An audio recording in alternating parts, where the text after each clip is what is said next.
Good morning, everybody. Thank you so much for being here, everyone.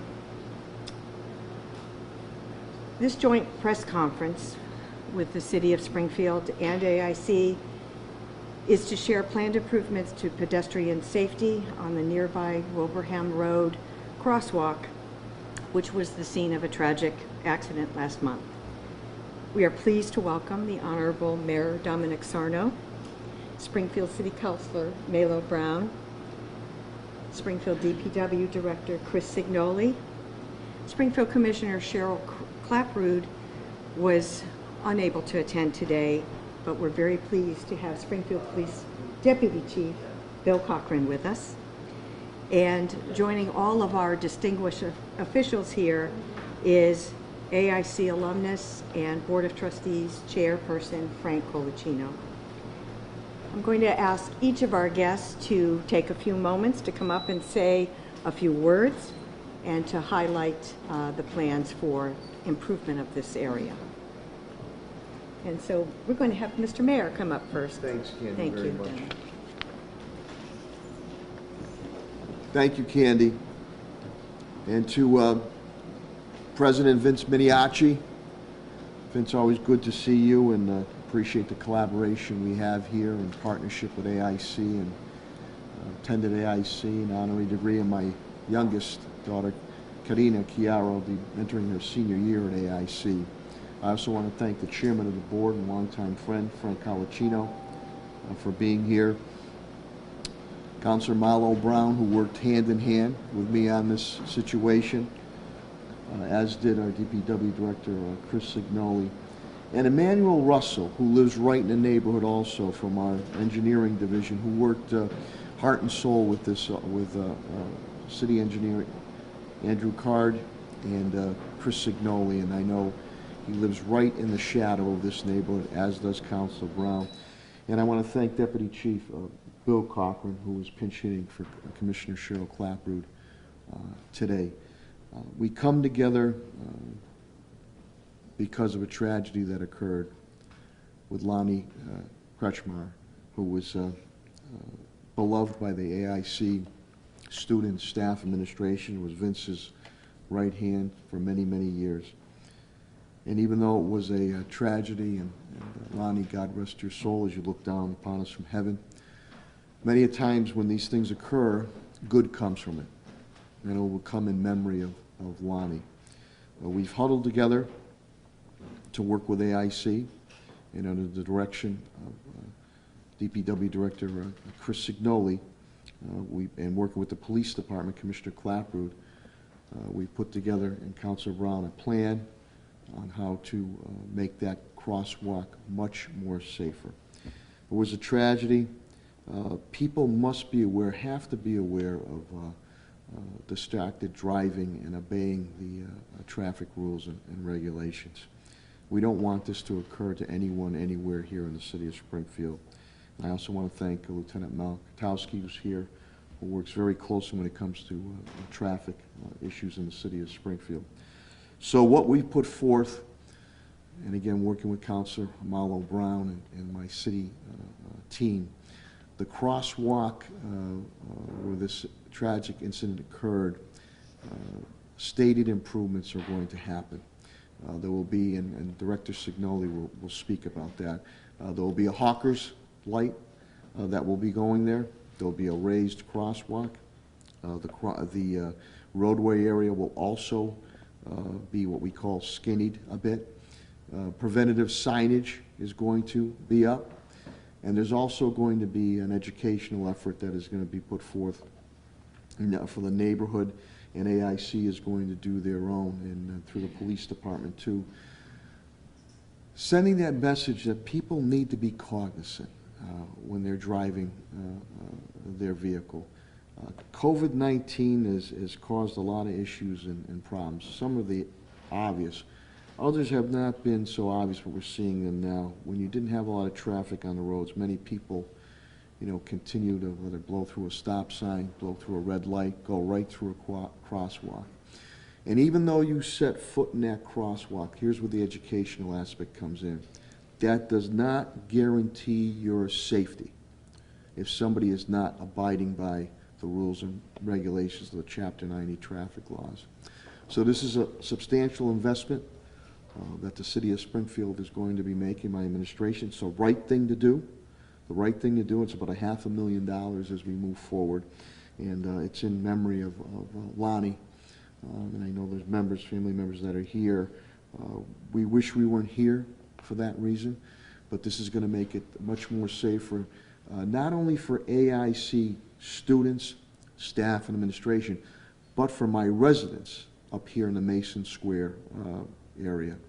So with that, I will turn it over to City Councilor Marlo Brown, and then we'll have Director Chris Signoli come up to explain the project, and then we'll have Chairman Frank Carlicino, and then on the police perspective, Deputy Chief Bill Cochran. Without further ado, my friend and hardworking colleague on the City Council, who was here, he was running at the time, jogging at the time, City Councilor Marlo Brown.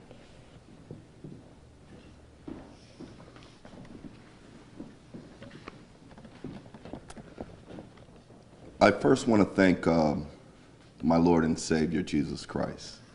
I'm a God-fearing man, and this is a celebration of a great woman and her life and how it impacted the community. And it's continuing to impact the community today. I really didn't have a chance to get to know Lonnie, but to see the impact that the loss, that how it impacted the different individuals, I know that she is a great woman.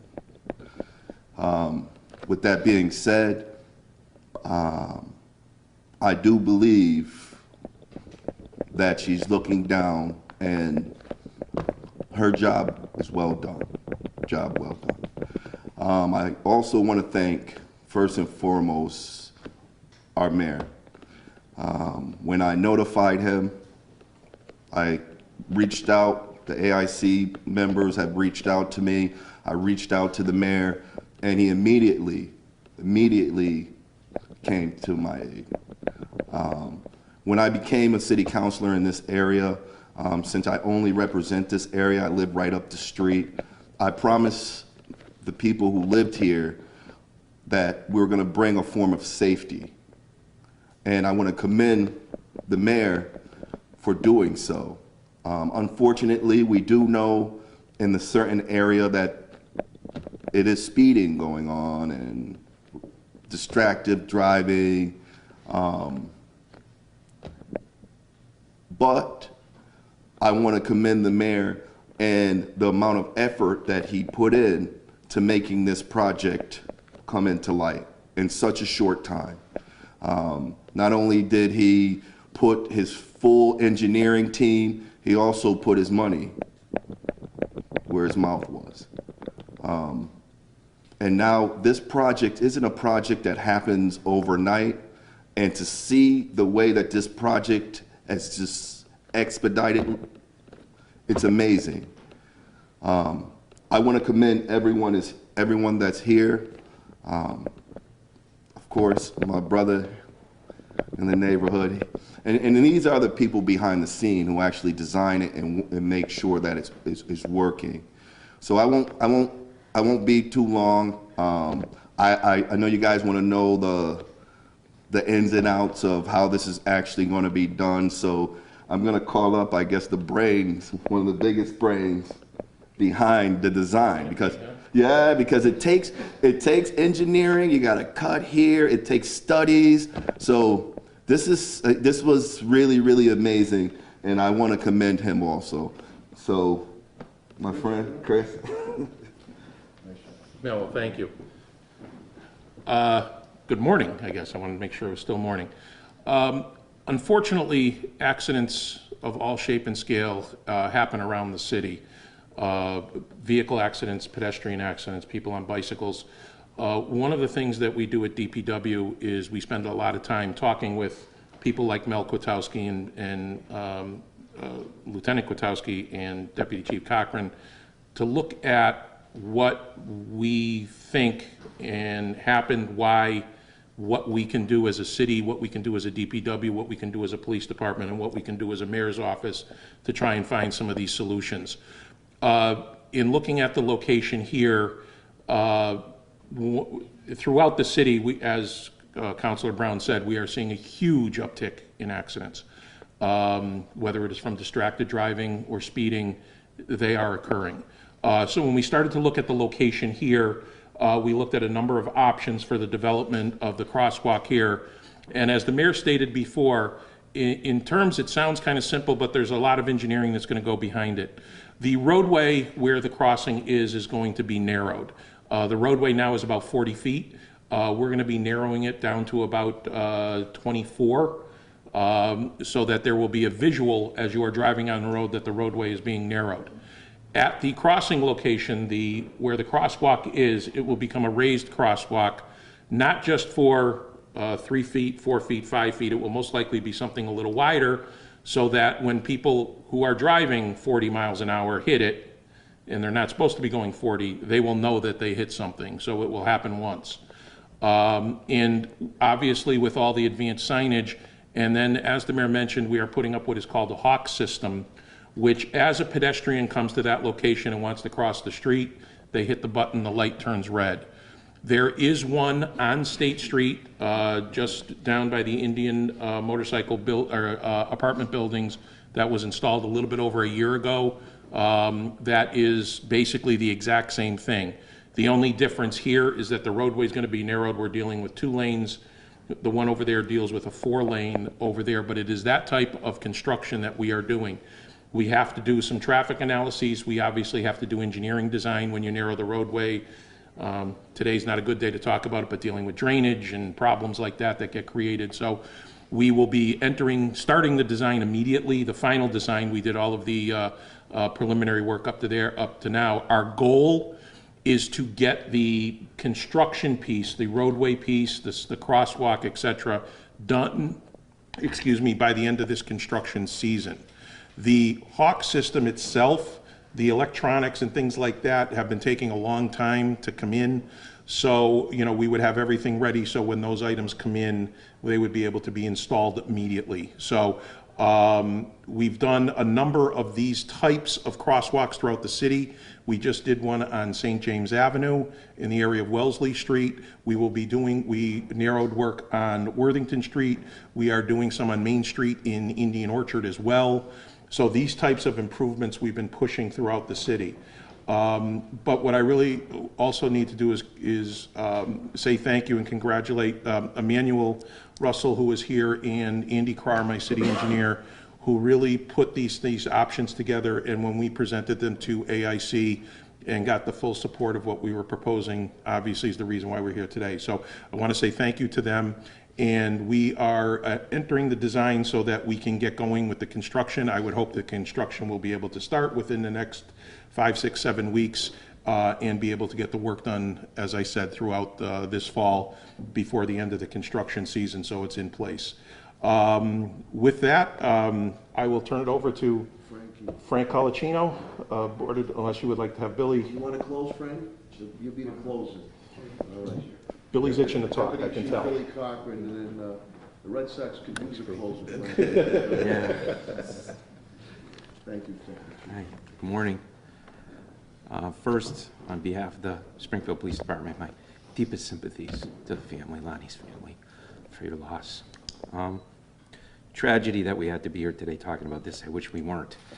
But this is absolutely a good thing for the Wilbraham Road corridor and for pedestrian safety overall. The police commissioner is deeply committed to traffic enforcement and pedestrian safety, and those go both hand in hand. Distracted driving, road rage, drinking under the influence are all things that we try to enforce on a regular basis and are difficult to do at times because of our limited manpower, but the mayor's been great to us, giving us overtime, and we have grants and so forth. So one of the layers that we're going to put over this new design is to put increased enforcement in and around the AIC area and the State Street corridor. So that's a good thing, and we hope to get that kicked off really soon. In regards to pedestrian traffic, you know, I was taught as a young kid, stop. We encourage everybody to stop, look both ways, listen, and then cross when it's safe. In this circumstance, Lonnie did that, and it was another motor vehicle, whether it was distracted driving, whatever caused the accident, was an unfortunate thing. But we are going to increase enforcement, and we hope that people cross in crosswalks like Lonnie did. You can see it all over the city, people crossing across Main Street and State Street and challenging traffic. That's not something that we encourage. It's something that we have difficulty enforcing, but we hope that people will take it upon themselves to try and stay safe.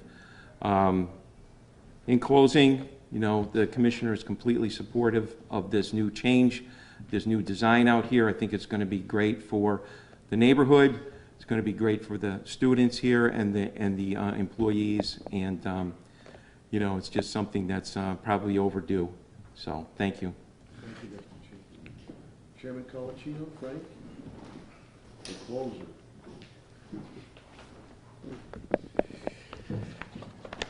Good morning. It is still morning, right, Chris? All right. On behalf of AIC President Vince Maniaci and the entire AIC community, I want to thank Mayor Sarno, Councilor Brown, Chris Signoli, Commissioner Clapperud, and Deputy Commissioner Cochran for all your effort and all of your collective response in responding to this tragic accident that resulted in the death of Lonnie. Lonnie had a lifelong love of AIC. She was dedicated. Her father taught sociology and anthropology here for 30 years.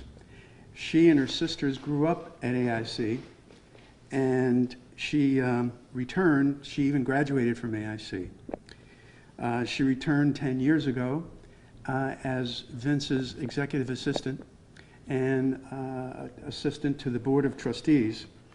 And she's well respected and well liked throughout the entire AIC community and throughout. Well, whoever talked to her always had compliments, saying, hey, you know, I just talked to Lonnie. She was great. So she's going to be sorely, sorely missed.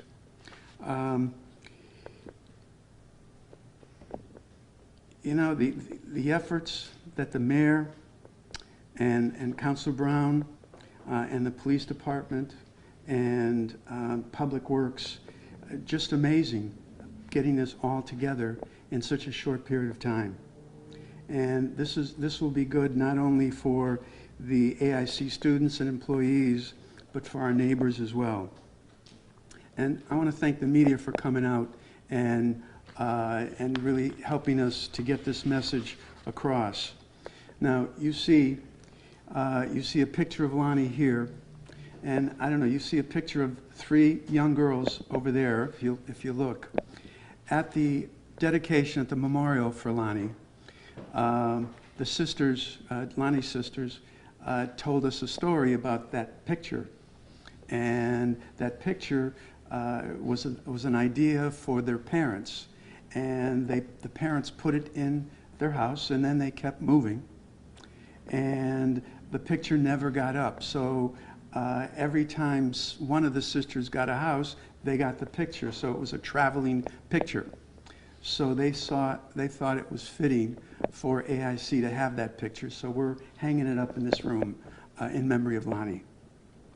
So I want to thank everybody for all your efforts again. And this is great, and I look forward to the start of construction and the completion of the construction. So thank you all. I don't know if there's any questions or comments from the media at all. Liz? Yeah, I'm curious if the issues of traffic on that street were already happening beforehand, and if so, what was being done to try and get people to slow down? Or is this just a freak accident that happened? Or is this a constant issue on that road? I don't know if we want to handle that, Deputy Chief? Or Yeah, sure. And Lieutenant Kwiatkowski, we've run numbers, and we wanted to make sure enforcement was consistent over here. And we have done a consistent number, excuse me, sorry. We have done a lot of enforcement in Wilbraham Road prior to this tragedy. We've written hundreds of tickets for various reasons, and we continue to do so. So I didn't see it as, and maybe Lieutenant can correct me, but I didn't see it as a hotspot for speeding. But there is, you know, we all drive around the city, and people need to be more cognizant of their speed and how they drive. So, but we have, previous to this, written hundreds of tickets up here, and we're going to increase enforcement.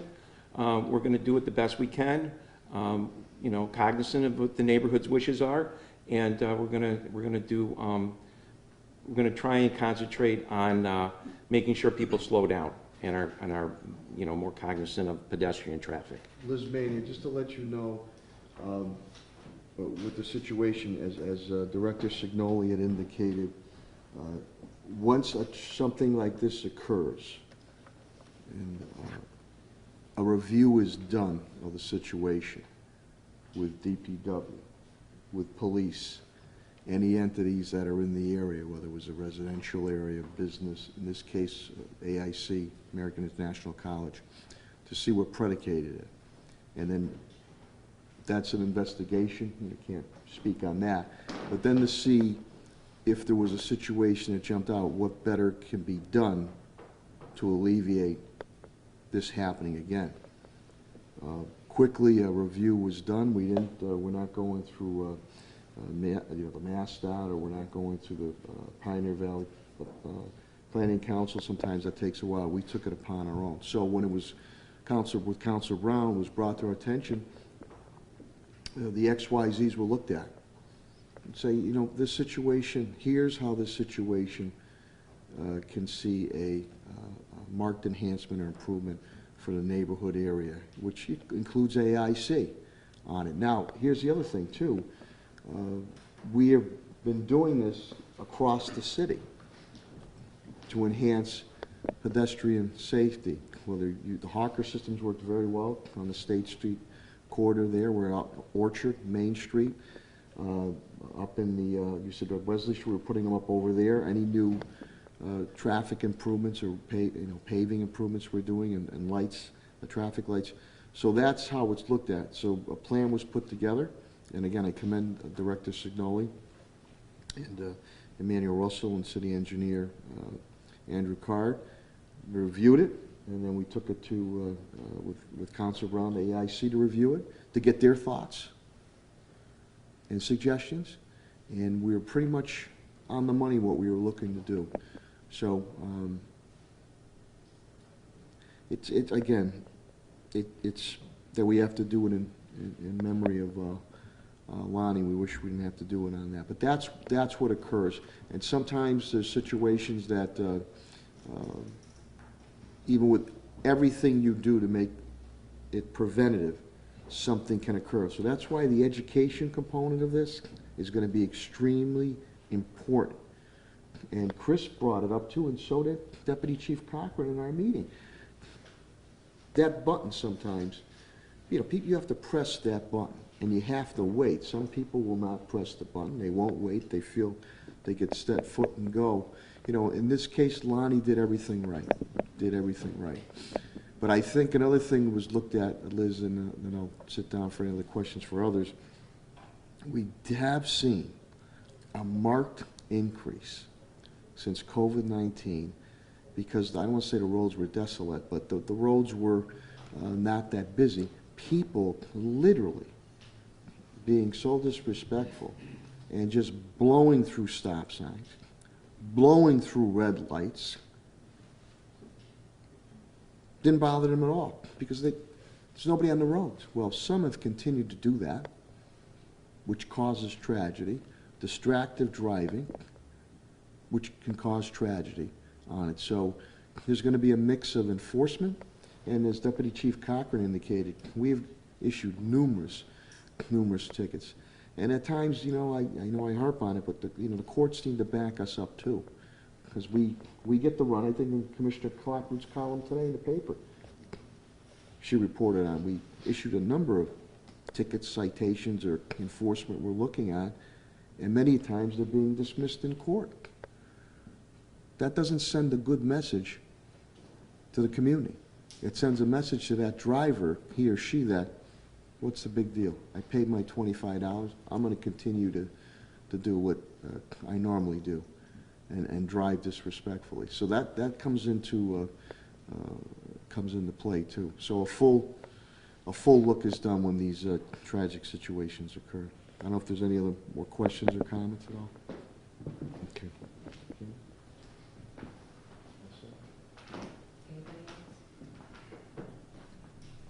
Thank you. Thanks, Tom. Thank you again to everyone here today for all that you're doing to make this neighborhood safer for everybody, including our students and our employees. I know you've fought hard to make this happen, and we're all extremely grateful for what you've done. I want to thank everybody for being here today, especially the media for coming out. You've been, very supportive and very helpful in all things AIC, and we really appreciate you being here today as well. Thank you. Have a good day, everyone.